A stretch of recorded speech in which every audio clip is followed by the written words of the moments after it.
Overdose deaths are far too common in Massachusetts, yet in recent years, there have only been a handful of cases where a dealer has been prosecuted in Massachusetts. Tonight, in part 3 of our series on overdose death prosecutions, NBC 10 investigator Curran shows us the key evidence needed and what the feds are doing to get dealers off the streets. The DEA says this is a battle that needs to be fought on the international, federal, and local levels. And one tool being used to combat drugs and overdose deaths is the federal charge of distribution resulting in death. One case is playing out right now in Natick. In Natick, we've seen overdoses in all walks of life, all ages. It touches everyone. Natick Police Sergeant Jason Sutherland says the opioid epidemic has had a devastating impact in every corner of this town, just like most communities across the state. Any street that you drive down in Natick, there is some degree of an opiate overdose in the past 12 years in that area. Sutherland has patrolled the streets here and worked with the DEA Drug Task Force for years to try to get drugs and the people pushing them off the streets. He says every overdose death in Natick is investigated. How important is that, to this community, and could it save lives? I think it certainly can save lives. I don't think it's going to save all of the lives, but in the meantime, supply shrinks, price goes up, it's harder to obtain. On November 17, 2019, 24-year-old Suffolk University student Nicole Fusaro was found unresponsive in the bedroom of this apartment at 7 Moore Street in Natick, just steps away from the police station.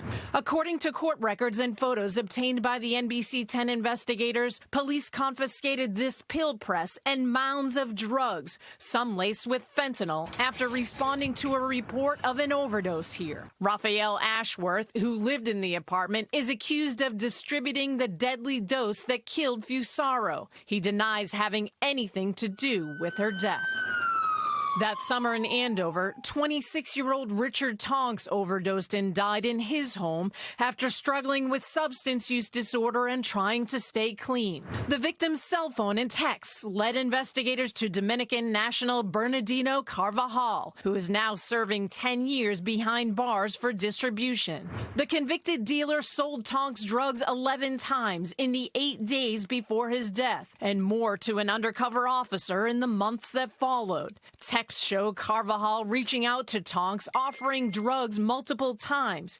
He even offered to give him a test of some days before he died. The DEA is also not only going after the major drug dealers. From top traffickers to dealers at the street level like Bernardino Carvajal, Brian Boyle, special agent in charge of the DEA in New England, says in general, it's important to target all levels of the drug operation. If that person has supplied one person who passed away or died of an overdose, there's probably many others that could be in line to obtain that drugs and die. The federal charge for drug distribution resulting in death comes with a sentence of 20 years to up to life in prison. For a manslaughter charge at the state level, it's only up to 20 years. And prosecutors have to prove the dealer knew the drugs could cause substantial harm or death. From federal and state courts in Lawrence, how do you plead to this indictment?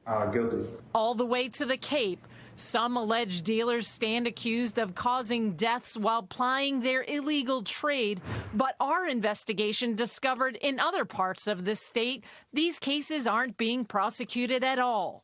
This as the flow of drugs laced with fentanyl continues to ripple across Massachusetts. Families who have lost loved ones are calling for change. It would benefit us all if drug dealers realized or felt that they could get prosecuted easier, and it might save some lives.